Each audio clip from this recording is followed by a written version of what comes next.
Gracias por continuar con nosotros. Qué bueno reencontrarnos en este espacio, la entrevista de Noticiero Hechos. Esta mañana tenemos puntos importantes en la agenda. Decíamos, hay muchas situaciones que están ocurriendo.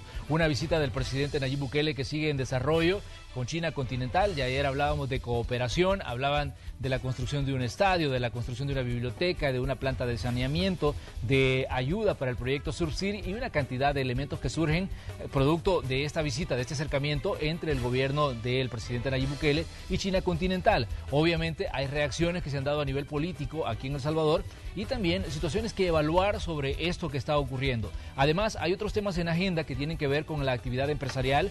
En los últimos días se ha hablado de un incremento al salario mínimo, pero ¿qué dice de todo esto el sector empresarial? Precisamente esta mañana tenemos la visita de miembros de la Asociación Salvadoreña de Industriales con quien vamos a conversar, pero como siempre vamos a poner algunos hechos en contexto para que usted vaya entrando en materia de la entrevista de hoy.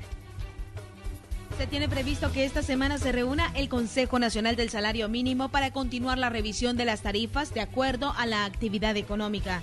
En el encuentro, el sector laboral presentará su propuesta y se espera que el sector privado también lo haga.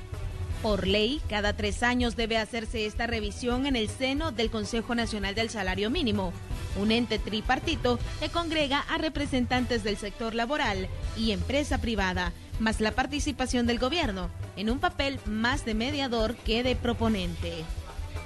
Sectores incluso solicitan que el incremento salarial se vea reflejado antes de que finalice 2019. En medio de esta discusión, es importante mencionar que algunas gremiales han señalado que durante este año la economía perdió velocidad y se generaron pocos empleos. En el primer semestre del año, el Producto Interno Bruto creció un 2% por debajo del 2.9% registrado en el mismo periodo de 2018. Las exportaciones de bienes, por su parte, apenas repuntaron un 0.5% a octubre, mientras que el año pasado el ritmo fue de 3.5%. Es de mencionar también que el presidente de la República se encuentra en una gira por Asia para posicionar al país como un lugar para invertir. Este martes, el presidente Nayib Bukele informó a través de su cuenta de Twitter sobre la cooperación no reembolsable que el país recibirá de parte del presidente de la República Popular de China, Xi Jinping. El mandatario indicó que la cooperación conseguida se distribuirá en 6 proyectos, entre ellos la construcción de un estadio nacional nuevo, moderno y de gran capacidad, así como la construcción de una nueva biblioteca nacional que, de acuerdo a Bukele, será de cristal y de varios pisos, la cual abarcará el terreno de la actual Biblioteca Nacional y el banco hipotecario en el centro de San Salvador. Esta mañana, en la entrevista de Hechos AM, conversaremos sobre estos y otros temas con representantes de la Asociación Nacional de Industriales. ¡Comenzamos! Así es, pues nos complace recibir en este espacio a los representantes de la Asociación Salvadoreña de Industriales, el presidente de la ASI, Eduardo Cader. El licenciado Eduardo Cader está con nosotros. Licenciado, bienvenido, un gusto recibirlo en este espacio una vez más. Manuel, muchas gracias de nuevo por la invitación y ojalá tengan paciencia los televidentes de escuchar todo lo que vamos a claro conversar. Que sí. También le damos la bienvenida al ingeniero Jorge Arriaza, él es director ejecutivo de la ASI. Lo conocemos nosotros desde hace muchísimos años y nos place que nos acompañe, ingeniero. No, muchas gracias, Manuel, muy amable, un gusto estar en esta exitosa entrevista.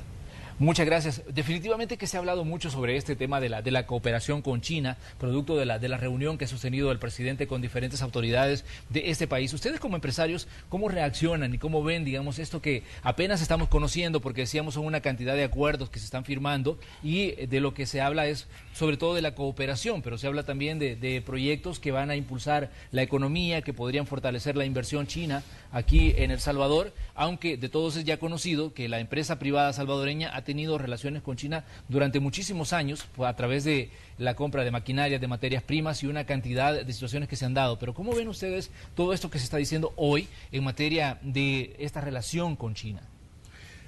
Mire, yo creo que es muy positivo para el país. Yo creo que el país está abierto para que cualquier país democrático esté invirtiendo en nuestro país. El caso de China fue discutido desde ahí por agosto del año pasado, pero por las circunstancias en que se dio la apertura de las relaciones diplomáticas, en donde hubo, digamos, una agenda oculta por parte del gobierno anterior, en donde no llegamos a conocer a fondo cada uno de los acuerdos o memorándums de entendimiento que se firmaron. Ahora no, hoy ha sido al contrario. Hoy tenemos conocimiento de todo lo que por cooperación reembolsable, no reembolsable, perdón, va a recibir El Salvador. Y yo creo que eso es positivo.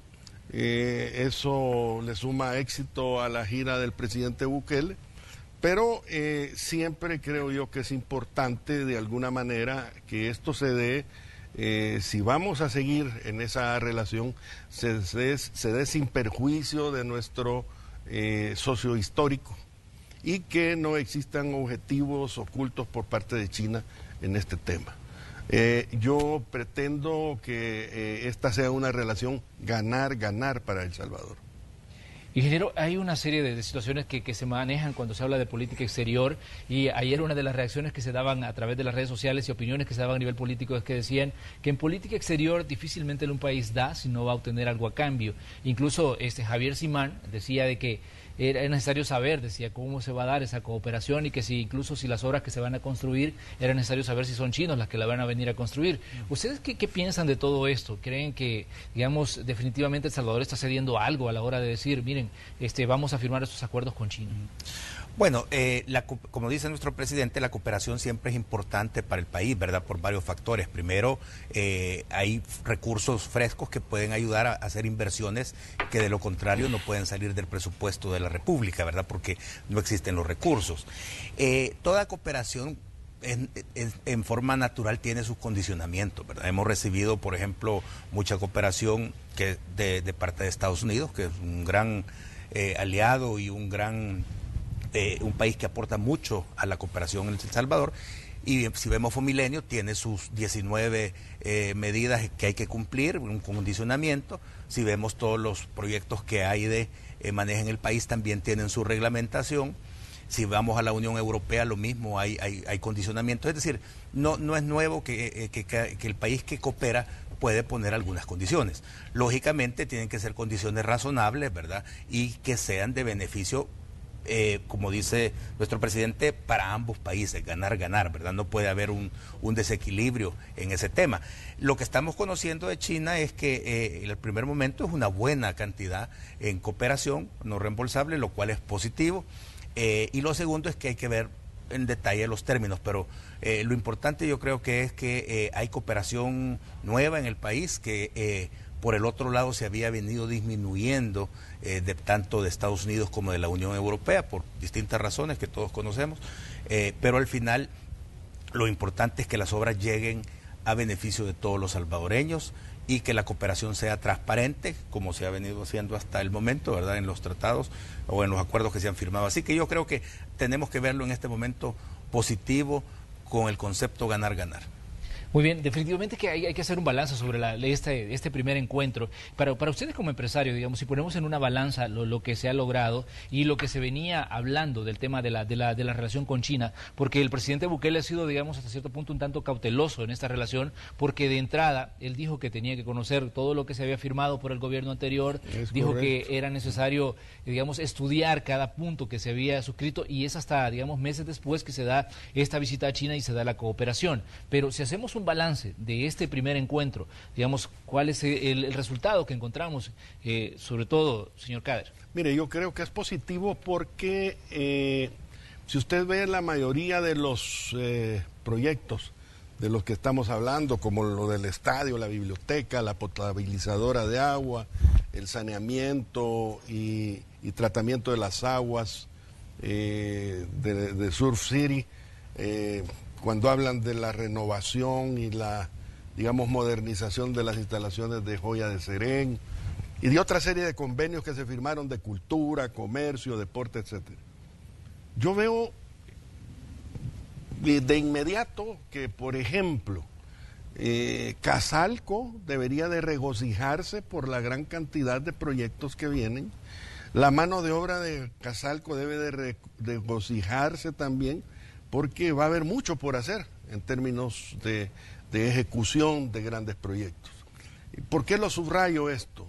Porque en Costa Rica se dio un tema que no fue del agrado de los costarricenses. Y allá en Costa Rica se hizo un estadio. En su momento a Costa Rica China le dio su estadio, pero resultó que llegaron barcos llenos de chinitos a construir el estadio. Y llegó el cemento chino para construir el estadio. Entonces yo creo que aquí la magia del beneficio ganar viene para que la mano de obra salvadoreña ejecute un gran proyecto como ese o cualquiera de los otros que se mencionan, y que las materias primas también sean locales. Entonces, si eso está dentro de las condiciones, fantástico. Yo creo que sería lo mejor que nos puede suceder. Cuando hablamos del tema de la planta potabilizadora de agua, ahí se desperdiciaba mucha agua, es la verdad. Y ahora si vamos a tener una potabilizadora en el lago de Ilopango, creo que vamos a tener un mejor abastecimiento de agua en el área metropolitana y tal vez un poco más.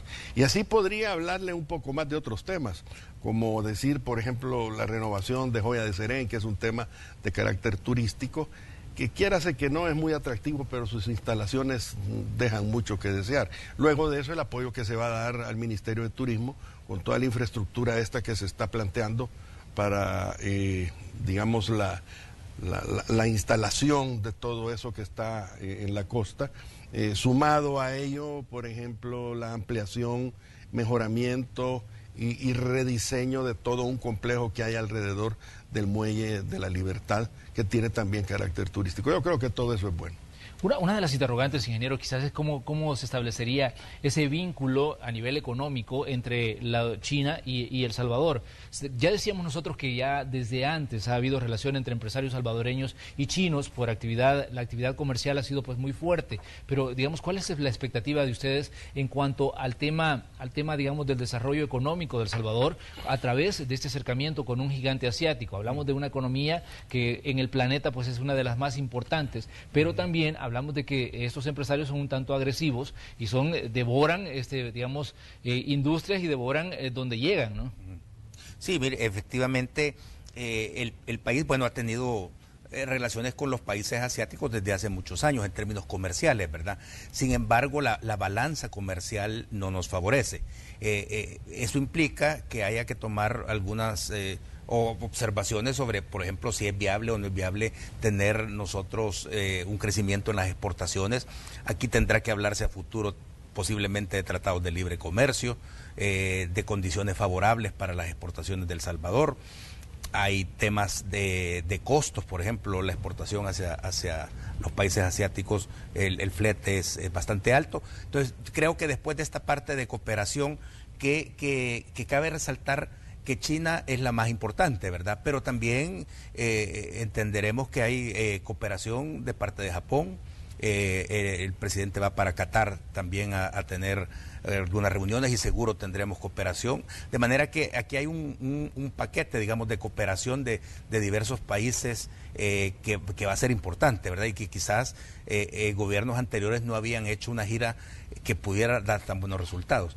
Luego viene la parte comercial, que efectivamente nos interesa en términos de poder exportar, lógicamente, y también garantizar que haya competencia leal y no desleal de empresas chinas o de cualquier país que puedan entrar aquí, por ejemplo, con dumping o con otros temas comerciales que no son permitidos, ¿verdad? Ese es un tema que sí tiene que vigilarse mucho a través del Ministerio de Economía para que no lesione nuestra industria nacional. Yo quisiera acotar de que el tema,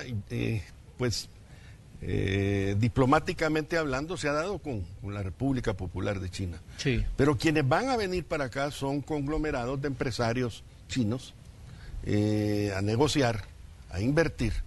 Y es importante mencionar de que se dé la facilitación para que nuestras exportaciones lleguen allá con facilidad, arancelaria. El tema que últimamente se había estado dando era que, por ejemplo, el sector azucarero hizo todo lo posible por llegar allá y tristemente, aunque se oiga exagerado, los aranceles subieron de un 50% a un 95%. Esos son temas que tienen mucho que ver en esta firma y que deben de abrirnos las puertas de par en par para que esas exportaciones lleguen allá. Yo solo me he referido ahorita al azúcar, pero podría ser el café, podría ser el cacao y otro tipo de productos.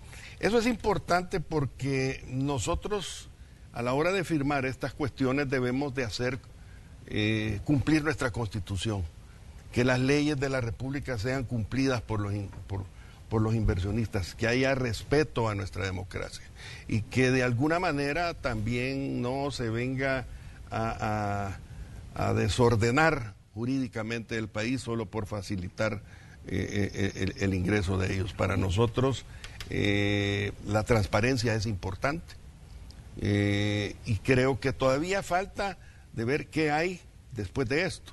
O sea, como usted decía, siempre hay algo a cambio. Nos han regalado millones de millones en cooperación no reembolsable, pero no me cabe duda de que el presidente Bukele es un buen negociante y de que pues vamos a tener buenos resultados. Bien, de hecho nosotros vamos a estarle dando seguimiento a esta reunión, a estas reuniones que está sosteniendo el presidente allá en Asia.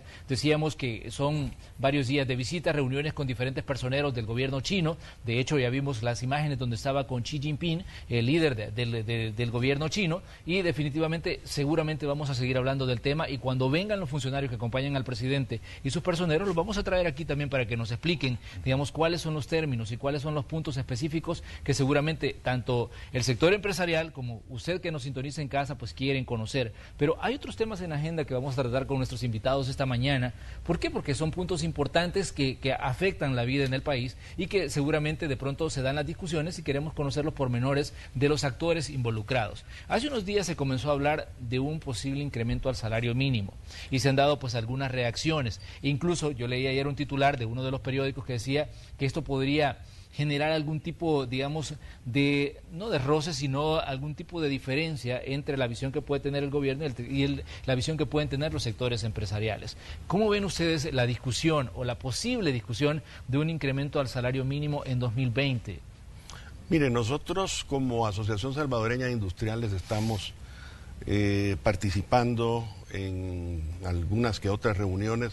Este servidor no forma parte del Consejo Nacional del Salario Mínimo, pero se entera por los representantes de la empresa privada. Yo creo que esto está comenzando. Yo creo que fue un buen paso reactivar el Consejo Salvadoreño del Trabajo, reorganizar la tripartita del Consejo Nacional del Salario Mínimo, y creo que se han empezado a dar los primeros pasos como para llegar algún arreglo. Lo primero sí tiene que ver con logística y con la forma que se va a hacer. Cuando hablamos de la forma en que se va a hacer, estamos hablando, como ya muy bien lo dijo el ministro, consensuada, transparente, con estudios técnicos ad hoc, con transparencia, con apoyo, si fuese posible, de la misma academia, y que el gobierno, a través de su ministro, sería el facilitador para que empleadores y empleados pudieran llegar a un acuerdo. Cuando se dice que hubo tal vez algunos roces, se referían ellos más que todo a los famosos 20 días que el ministro habló de que era el plazo para poder llegar a tener una vigencia de un nuevo salario. Yo creo que eso es demasiado poco tiempo. Creo que si queremos hacer un trabajo bueno, impecable, hoy que tenemos la gran oportunidad de hacerlo entre los tres sectores, es indispensable que tengamos una retroalimentación bien hecha, con estudios técnicos, tal como lo decía él, y tomar en cuenta parámetros que tienen que ver con los impactos, o positivos o negativos, que pueda tener. Alguien por ahí decía de que, mire, si la economía no va a cambiar dentro de 3 meses, la economía puede cambiar si de una forma abrupta o en una cuantía no conveniente introducimos un nuevo salario mínimo. Yo creo que eso es importante mencionarlo. Creo que pueden haber impactos en la empleabilidad, pueden haber impactos en la micro y pequeña empresa, en el tema de las exportaciones, en el tema de la competitividad de nuestro país, en el tema de que cualquiera de las empresas estas informales no tienen la capacidad, perdón, las pymes podrían no tener la capacidad, dependiendo de la cuantía que se hable, como para pagar ese nuevo salario. ¿Y qué va a pasar?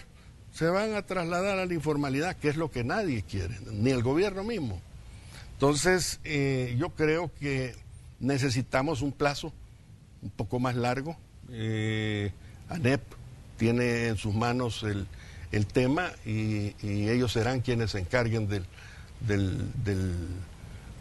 solicitar ese plazo del que yo estoy hablando, como para que tengamos un bagaje de información importante y tomar la mejor decisión para el país. De hecho, bueno, ANEP en sus primeras impresiones, la Asociación Nacional de la Empresa Privada, y ASI de hecho es parte de ANEP, decía que el establecer un plazo de 20 días era una injerencia del gobierno y que se debería de analizar en las instancias pertinentes y que no debería ser uno de los sectores el que pusiera, digamos, fechas o pudiera poner estos plazos que en determinado momento podrían enturbiar el proceso de análisis o de establecer o poner una plataforma para hablar de salario mínimo. Sí, definitivamente es un plazo que no permite hacer los análisis técnicos necesarios, ¿verdad? Porque, como decía ya el presidente de la ASI, el tema legal, hay que cumplir con la legalidad del proceso en el Consejo de Salario Mínimo, hay que hacer los análisis técnicos, el impacto que puede tener en la economía. Y hay que analizar otros factores, porque el salario es uno de los precios más importantes del mercado, pero también hay otros factores que son importantes, cómo va a afectar la competitividad de las empresas, qué va a hacer el gobierno, por ejemplo, qué vamos a hacer todos en la economía para ir reduciendo el tema de la informalidad. Que es un tema que está muy afectando fuertemente el crecimiento económico. ¿Qué va a hacerse para mejorar la competitividad, reduciendo trámites, reduciendo toda una serie de obstáculos? En fin, es un tema que no puede verse solo específicamente desde la óptica del salario mínimo, ¿verdad? La empresa privada siempre ha mostrado una disposición absoluta a poder tener las mejores condiciones para los trabajadores, ¿verdad? Y en este momento se está mostrando esa actitud, pero hay que hacerlo bien, hay que hacerlo técnica y legalmente bien. Ingeniero, cuando hablamos del comportamiento de la economía, ¿cómo definirían ustedes 2019? Hemos tenido un año de elecciones, un año en el proceso de transición, un año en el que han ocurrido una cantidad de cosas y ha habido muchos vaivenes políticos y cada estudio que se hace se dice que esto impacta en determinado momento en la actividad productiva de un país. ¿Cómo consideran ustedes que está 2019 cerrando y que si las condiciones en las que se encuentra El Salvador permite que se analice el tema del salario mínimo que es tan sensible para el ciudadano? Bueno, como conversábamos antes de la entrevista, ¿verdad? Las cifras a esta fecha plantean prácticamente un crecimiento similar al de los años anteriores, ¿verdad? Aunque hay algunos reflejos, por ejemplo, como se mencionaba en la reducción pequeña, pero de las exportaciones, el índice de actividad económica ha disminuido un poco. O sea, podemos tener un año quizás con menos crecimiento que el del año anterior o de los años anteriores. Ahora, la gran pregunta que hay que hacerse en la economía es lo que nosotros llamamos la trampa de bajo crecimiento. No solo ver un año, sino que por qué en 10 años o 15 años hemos crecido a tasas del 2%, ¿verdad? Que si le sumamos el 1.5% del crecimiento de la población, prácticamente el crecimiento es nulo, ¿verdad? Entonces, ese es un tema de fondo que hay que trabajarlo y entonces avanzar más hacia medidas que apoyen realmente la productividad y el crecimiento de la economía. Yo quisiera acotar algo en ese sentido, refiriéndome específicamente a lo que es industria. Industria sí. A octubre del año pasado había crecido en un 2.9%, sector industria. A este año solo ha crecido el 0.9%. Eso para nosotros ya es una medición que nos dice que debemos de tener la esperanza de que estas condiciones que se están estableciendo por el nuevo gobierno puedan tener resultados en el 2020. En ese sentido estamos optimistas. Tenemos la esperanza de que, por ejemplo, el tema de la facilitación de comercio nos ayude. Este tema del que estamos hablando, de consolidar las buenas relaciones con Japón, reanimen a los japoneses a venir a invertir acá. El tema de la cooperación no reembolsable de China también es positiva, como decía yo, como para Casalco, sí. Pero detrás de ello debe haber también otro tipo de inversiones que vengan a sumar. Y a pesar de que hemos tenido un año atípico, como lo mencionaba yo, el 2020 pues lo estamos viendo con algún optimismo. Este año sí realmente fue un año que las cifras no nos dan los mejores resultados. Ya habló Jorge de una disminución pequeña, si se quiere decir, del tema de las exportaciones, y eso no es bueno. Cuando hablamos de mover un salario mínimo, eso nos deja mal en términos de competitividad cuando hablamos de eso. Antes de irnos a la pausa, me gustaría que le tomáramos el termómetro a la relación gobierno-empresa privada. Si analizamos las relaciones que se tuvieron durante las dos administraciones del FMLN, no fueron tan buenas. Se logró, digamos, hablar de que se iban a haber una mesa de diálogo, se mencionó que el vicepresidente Óscar Ortiz en determinado momento, cuando él ocupaba ese cargo, iba a ser quien iba a estar, digamos, acercándose a los empresarios. Vimos fotografías, vimos imágenes, pero luego la relación parece que no fue la mejor. Si le tomamos el termómetro a la relación que se tiene hoy con la administración Bukele, ¿qué nos dicen ustedes como empresarios y como representantes de los sectores productivos de este país? Bueno, mire, yo creo que si hacemos la comparación directa de esos 10 años contra los 5 meses que tenemos del nuevo gobierno, es contrastante, diametralmente opuesto. El trato que se nos dio durante los últimos 10 años fue el de enemigos, el de adversarios, el de oposición absoluta, y hubo diferentes ejecutorias del gobierno pasado que no nos dejaron funcionar como ahora estamos empezando a hacerlo. El actual gobierno, por el contrario, ha abierto las puertas, ha escuchado propuestas, ha reactivado la Comisión Nacional de Facilitación de Comercio, y por ese camino se han propuesto 60 acciones que son las que van a guillotinar, como digo yo, la tramitología. Temas como de aduana, temas de cepa, que están para facilitar muchísimo lo que comercialmente el país está haciendo. Además de ello, hay otras instituciones que no necesariamente tienen que ser el Ministerio de Economía, pero que están facilitando muchísimo el accionar nuestro. Hemos tenido el respaldo del secretario de Inversiones y Comercio, el señor Catán, y nos sentimos complacidos. Una vez al mes nos reunimos un grupo con el señor presidente cara a cara, como para que se le planteen los diferentes problemas que se están dando, y en ese mismo momento se están dando las soluciones. Entonces yo creo que eso es bueno, y esperamos que 2020 sea de igual manera positivo y hasta creciente. Ingeniero, ¿tiene usted una opinión sobre el tema? No, la misma que ya mencionó nuestro presidente. Es un cambio importante, y eso seguramente va a ayudar mucho a lo que hemos estado hablando del tema económico, que es nuestra principal preocupación, facilitando el gobierno toda la actividad empresarial, y sobre todo viendo con más objetividad que el sector privado es la clave para el crecimiento, y no como se vio en 10 años atrás, como lo mencionaba Eduardo, en el sentido de decir somos opositores, cuando no era esa la realidad, ¿verdad?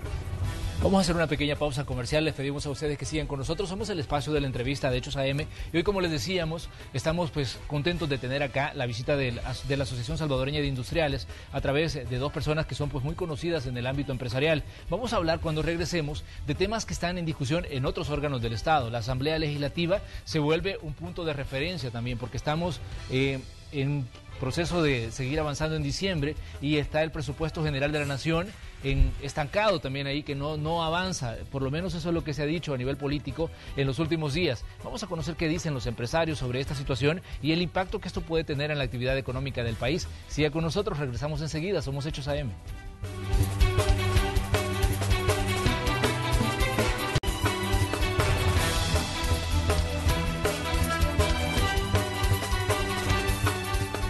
Esta mañana estamos en el miércoles ya 4 de diciembre de 2019, y hoy estamos conversando con representantes de la Asociación Salvadoreña de Industriales, de la ASI. Está con nosotros su presidente, Eduardo Cader, y su director ejecutivo, Jorge Arriaza. Hablamos de diferentes temas, ya mencionábamos el tema de la visita que está desarrollando el presidente Nayib Bukele a China continental, hablábamos del tema del salario mínimo, pero también hay otros puntos en agenda que tienen mucho que ver con el funcionamiento del país, con el funcionamiento y el dinamismo que puede tener en determinado momento la economía.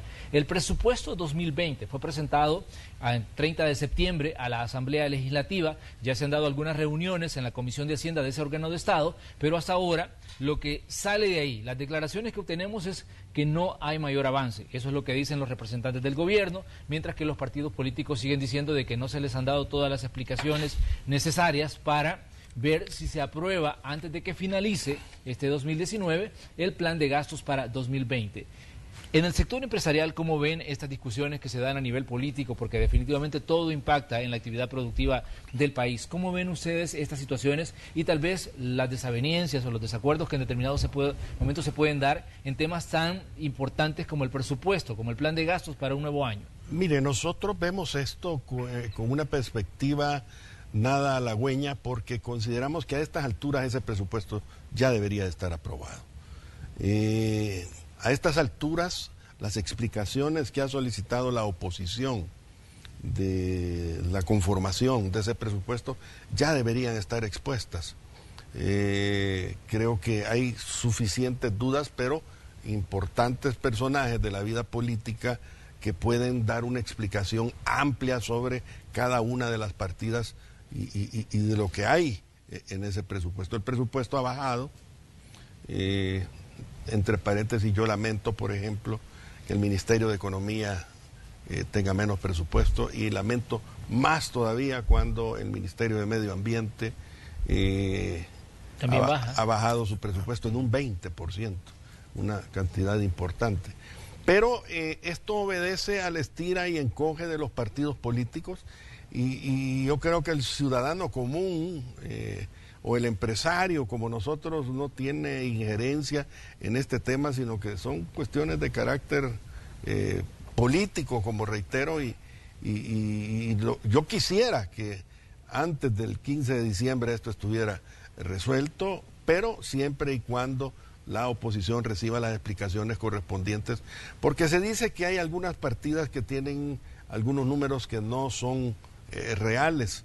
Entonces, ojalá que eso se aclare para beneficio de todos los salvadoreños y no solo de los empresarios. Ingeniero, Sí. ¿Cómo ve usted, por ejemplo, el tema presupuestario en cuanto al impacto que esto tiene, el hecho de que un plan de gastos para un nuevo año genere el debate que tiene que generar en la Asamblea, pero el impacto que tiene el hecho de que los presupuestos no sean aprobados a tiempo? Porque se dice, mire, se comienza a funcionar con el mismo presupuesto del año anterior, pero el de este año, el de 2019, este es un presupuesto mucho mayor que el que está planteándose para 2020. Sí. Sí, mire, efectivamente debe llegarse a acuerdos políticos, ¿verdad?, para poder aprobar un presupuesto razonable. Los diputados tienen que tener toda la información necesaria para poder hacer evaluaciones y análisis, pero debe hacerse el esfuerzo para llegar a un acuerdo.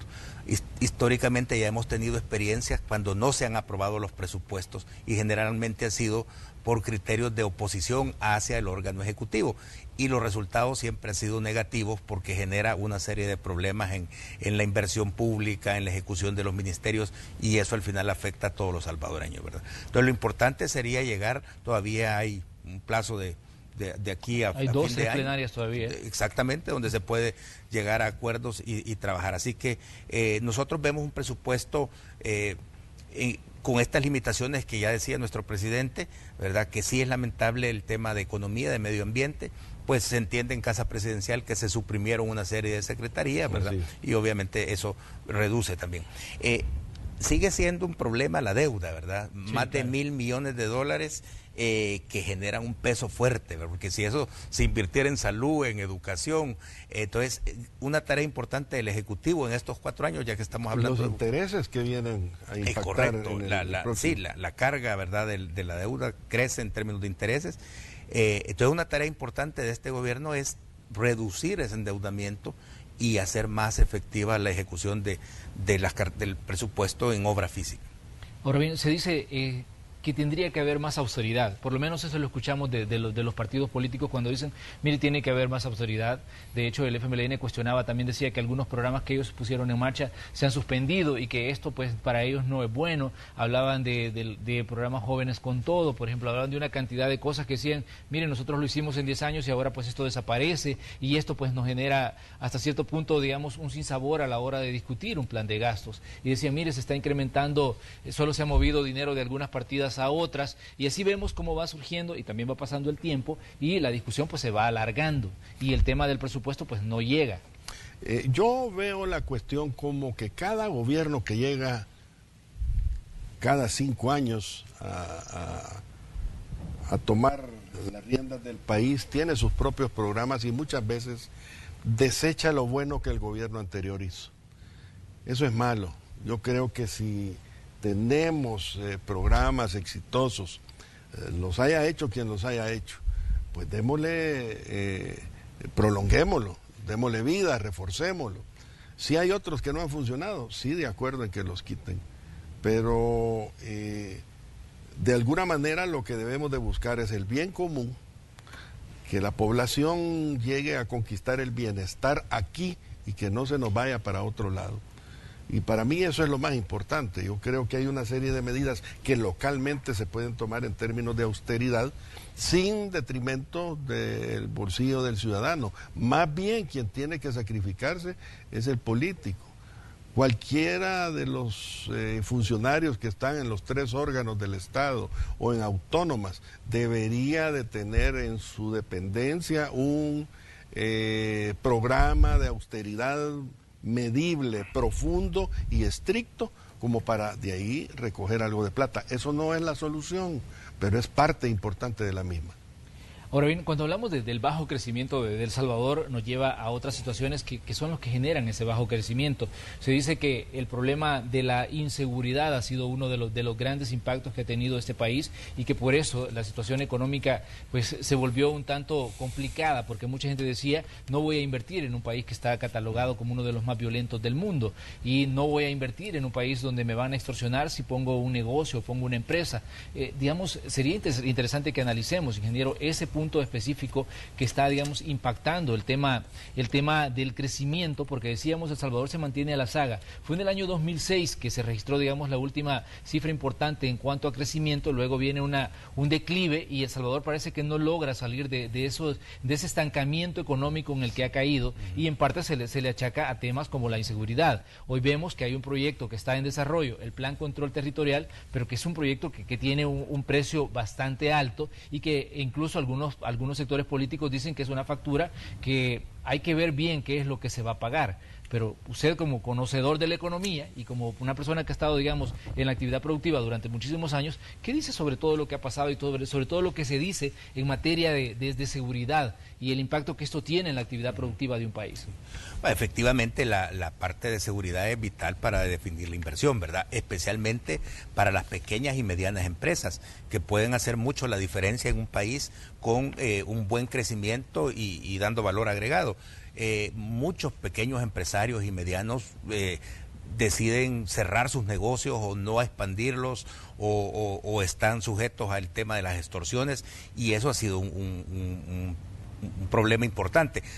La gran empresa también, ¿verdad? Porque tiene que invertir en seguridad, en su transporte y todo, y entonces afecta el clima de inversión, sobre todo si ya hacia afuera se maneja ese gran problema o esa imagen que hemos tenido en el tema de seguridad, ¿verdad? Entonces es un punto que esperemos que lo que se está invirtiendo aquí, que son casi 400 millones, 474 millones, pueda ayudar más lo que se pueda recibir en cooperación de distintos países. Pero sí, seguridad es un aspecto fundamental, especialmente para pequeños y medianos industriales. Ahora bien, ¿cuáles consideran ustedes que son los errores que en determinado momento se cometen desde las administraciones gubernamentales a la hora de establecer ese vínculo con el sector empresarial y de establecer las condiciones para que haya crecimiento? Porque de pronto hay situaciones que se convierten en un lastre para los sectores productivos que impiden, digamos, que el sector o se expanda o logre, digamos, que su actividad se mantenga a flote en determinado momento. Bueno, ya hablamos de la seguridad de la inseguridad, mejor dicho, sí, que genera incertidumbre para el inversionista. El alto costo de los servicios públicos, como hablar de la energía, por ejemplo, el tema de la corrupción galopante que vivió nuestro país durante los últimos 15 años, eso ha sido gravísimo. ¿Cuántos miles de millones han dejado de invertirse en el país? La falta de acceso a los recursos, digamos, tecnológicos. En nuestro país existe también un rezago en la educación y eso nadie lo niega. Creo que hay asuntos relacionados más directamente con el mejor aprovechamiento de los diferentes tratados de libre comercio, que son puertas que están entreabiertas pero no aprovechadas.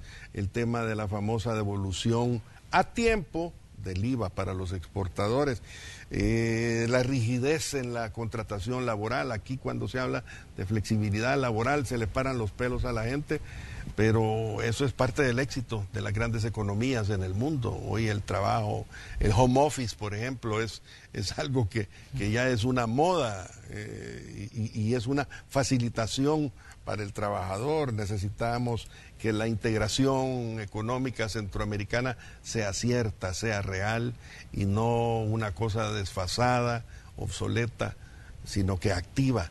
Y así podría prolongarle una lista de situaciones que son, digamos, obstáculos que hay que ir saltando como para que ese crecimiento por fin se venga a dar.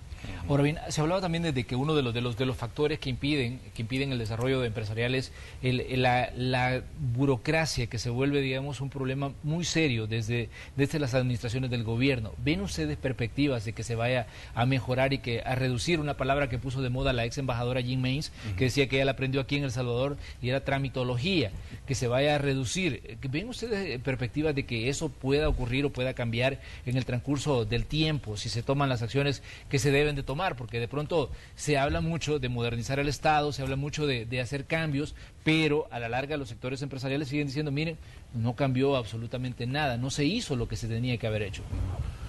Mire, la Asociación Salvadoreña de Industriales es la que lidera a la Comisión Intergremial de Facilitación de Comercio. Nuestra vicepresidenta ejecutiva, Carmen Aida de Miardi, es la que nos representa en ese grupo de 7 gremiales. Y si hay algo que este gobierno está haciendo positivamente, es eso precisamente, está derrumbando todos los obstáculos que hemos tenido en términos de burocracia, de tramitomanía, como decíamos, y esto se está dando en una serie de instancias y en una serie de situaciones a través de varios ministerios.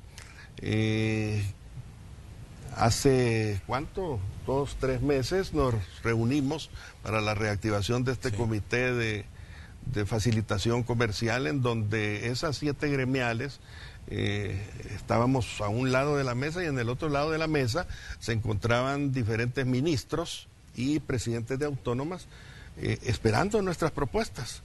Fue un cónclave organizado por el secretario de Comercio e Inversiones y la ministra de Economía, y esto ha empezado a funcionar, y esto ha empezado a dar resultados, y esto nos ha hecho ver que positivamente, por ejemplo, el tema de aduanas, estamos en una relación armónica, en el sentido de que CIFACIL presentó un nuevo proyecto de ley de aduanas, y se está trabajando junto al gobierno en verle la mejor cara a esa ley y agilizar todos los trámites aduaneros que van a facilitar el tema de exportaciones e importaciones.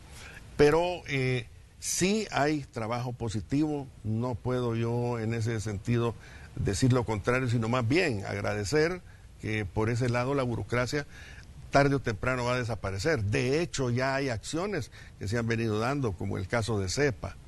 El caso de CEPA en el muelle de Acajutla, con grúas nuevas, este asocio público-privado que se ha dado en la parte de cargas del aeropuerto y así por el estilo. Ahora bien, estamos ya casi cerrando 2019, pero 2020 es un año también que va a ser importante en materia electoral. digamos, ¿cómo ven ustedes el panorama y lo que pueda generar eso en la economía a nivel político? Porque se habla de que 2020 va a ser una elección un tanto, decía, interesante por todo lo que está ocurriendo. Los sondeos de opinión nos hablan de situaciones en las que los partidos políticos tradicionales entran en un agujero en el que están, de acuerdo a lo que dicen los sondeos. Pero ¿cómo ven ustedes, digamos, el año, considerando que puede ser un año también que comienza con mucha actividad política, porque estamos hablando de elecciones que van a tener lugar en 2021, pero 2020 ya en sí es un año en el que los partidos se preparan y esto pues no deja de tener algún tipo de impacto en la actividad productiva, ¿no? Bueno, la verdad es que años preelectorales siempre generan algunos impactos, ¿verdad? Y el lunes en nuestra junta directiva el presidente señalaba ya estamos frente a un año preelectoral, ¿verdad?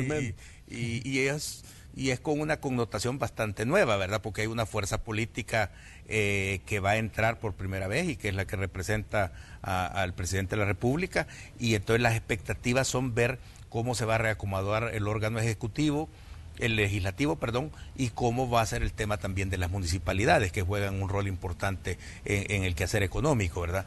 Nosotros esperamos que exista bastante madurez política y que no se sobreponga la parte de la lucha o de la disputa de los partidos políticos al crecimiento económico, ¿verdad? Porque lo importante es el crecimiento de la economía para el desarrollo de la sociedad. Así que esperamos que sea lo más normal posible y que afecte también, pues, lo menos posible el crecimiento económico, que ya hemos hablado que es un tema sumamente delicado y es donde hay que concentrarse. Yo creo que ya se está dando ese estira y encoge, no ha llegado ni siquiera el 2020 y ya hay un estira y encoge entre diputados que abanderan algún tipo de proyectos con el propósito de ganar notoriedad, de tener ese afán de notoriedad y verse favorecidos en el evento electoral.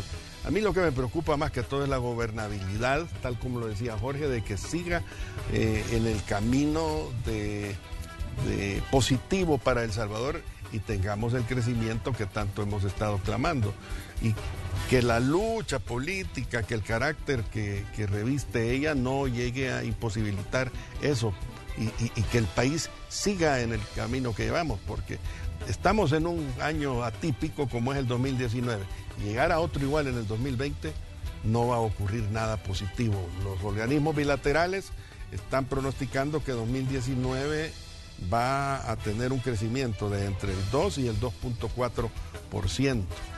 Entonces, yo quisiera escuchar que en el 2020 vamos a andar por arriba del 2.5 siquiera, pero lo veo difícil de cara a las declaraciones que se ve de parte de los políticos. Sí, ¿verdad? Bien, definitivamente que vamos a continuar conversando con el ingeniero Arriaza y con don Eduardo Kader. Les vamos a dejar abierta la invitación para que nos acompañen nuevamente aquí en el espacio de la entrevista. Realmente le digo, estamos muy agradecidos con ustedes, con la Asociación Salvadoreña de Industriales, por acompañarnos y darnos su punto de vista sobre diferentes temas que están en las agendas nacionales, temas que nos interesan a nosotros como medios de comunicación, a usted que esté en casa, y que temas que seguramente escuchamos mucho a través de la labor informativa, la labor periodística que se hace en El Salvador, y que es bueno escuchar, digamos, a todos los actores involucrados. En este caso, la Asociación Salvadoreña de Industriales. Como siempre, licenciado Kader, gracias por estar aquí, gracias por permitirnos parte de su tiempo para conversar aquí en Hechos AM. No, yo soy quien debe de agradecerlo por nos da la oportunidad de expresar lo que nuestra gremial piensa de cara al devenir futuro del país. También le agradecemos al ingeniero Jorge Arriaza, director ejecutivo de ASI, por estar aquí. Gracias, ingeniero, y como siempre, pues un placer saludarlo. Igualmente, muchas gracias por habernos tenido en la entrevista y poder permitirnos de expresar nuestras opiniones en temas económicos, políticos, sociales, y felicitarlos pues por la tarea que ustedes hacen de informar a toda la población. Y pues feliz Navidad también, que ya estamos con espíritu. Felices fiestas, felices fiestas. Estamos con espíritu navideño. También pues le deseamos lo mejor a la Asociación Salvadoreña de Industriales y que 2020 pues sea un buen año, un año productivo para El Salvador. Nosotros vamos a ir a una pausa, pero cuando regresemos vamos a tener más de Noticiero Hechos. Ya les decíamos que hay información en desarrollo. Lastimosamente en este miércoles hemos despertado con una racha de accidentes que han dejado incluso personas fallecidas. Es importante que usted tome en cuenta los datos que le vamos a dar, porque definitivamente las cifras son alarmantes. en cuanto a las estadísticas de situaciones que ocurren a diario en carretera y que se incrementan a medida también se incrementa la actividad comercial y todo lo que viene acompañado de las festividades de fin de año. Vamos a ir a la pausa, ya regresamos con más. Somos Noticiero Hechos.